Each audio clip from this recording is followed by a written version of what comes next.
अस्सलाम स्टूडियो में मैं एक बेसिक ओवरव्यू दूंगा लेंस का। लेंस के बारे में क्या क्या पता होना चाहिए। लेंस इज बेसिकली और transparent by convex crystalline structure या क्रिस्टलाइन अपीयरेंस का स्ट्रक्चर्स का ये पता होना चाहिए। लोकेशन किधर होती है लेंस की, it is present between the iris and vitreous.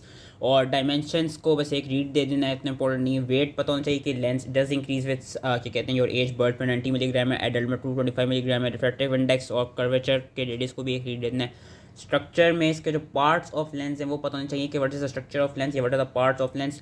Capsule, epithelium, lens fibres and zonules, ये पता होना चाहिए। These are the structures of lens. Capsule, epithelium, lens fibres, zonules. Capsule का पता होना चाहिए। Capsules they basically form the basement membrane and they develop from the epithelium of the lens. जो epithelium होता है लेंस का, उसके वही it has metabolic and mitotic activities. और ये कि it produces capsule as well as it produces the lens fibres. Lens fibres की अगर हम बात करें तो they form the substance of the lens. Lens fibres को हमने दो में डिवाइड किया हुआ है, कॉर्टेक्स में और न्यूक्लियस में। They are again derive from the epithelium. Lens fibres का ये पता होना चाहिए जिस तरह दिखाया हुआ है कि जो न्यूअर लेंस फाइबर्स होती हैं वो आउटर पेरिफेरी में कॉर्टेक्स बनाती हैं, और जो अंदर हमारा न्यूक्लियस होते हैं, nucleus are your central older fibre. जो ओल्ड होती रहती हैं फाइबर्स वो बीच में आती रहती हैं, उनको हम न्यूक्लियस कहते हैं। और जो नई बन रही होती हैं उनको हम कॉर्टेक्स कहते हैं, वो पेरिफेरी में बन रही होती हैं। जोन्यूल्स जो होती हैं, जोन्यूल्स भी they are fibres which hold the lens in a position. उसको लेंस को नॉर्मल जगह पे रखे होते हैं behind the iris. And these zonules they are basically derived from the ciliary body।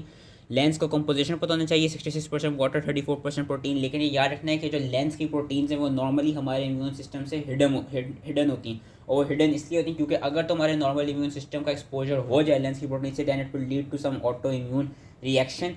Main जो इसमें चीज़ पता होनी चाहिए, हमें refractive power and accommodative power of lens याद होनी चाहिए। हमें पता है वी न्यू कि जो 2/3 of refractive power they were supplied by the cornea, and जो rest of the 1/3 that is supplied by your lens.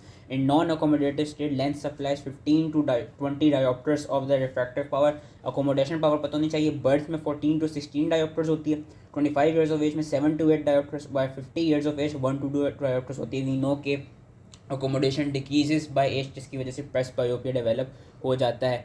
और फंक्शन में भी इसका मेन फंक्शन है accommodation as well as maintaining the clarity of eye. तो that was the all basic overview of lens. Lens की जो एक हम डिजीज़ जो कि अब आगे नेक्स्ट वीडियो में सारी पढ़ाऊंगा, जो कि मोस्ट इंपॉर्टेंट है, दैट इज जो कैटरेक्ट, जिसको हम सफ़ेद मोतिया कहते हैं उर्दू में। बट इज कैटरेक्ट, कैटरेक्ट की डेफिनेशन बताना चाहिए। It is basically opacification of the crystalline lens of an eye. So I hope ये बेसिक ओवरव्यू ऑफ लेंस समझ में आ गया हो। And thank you.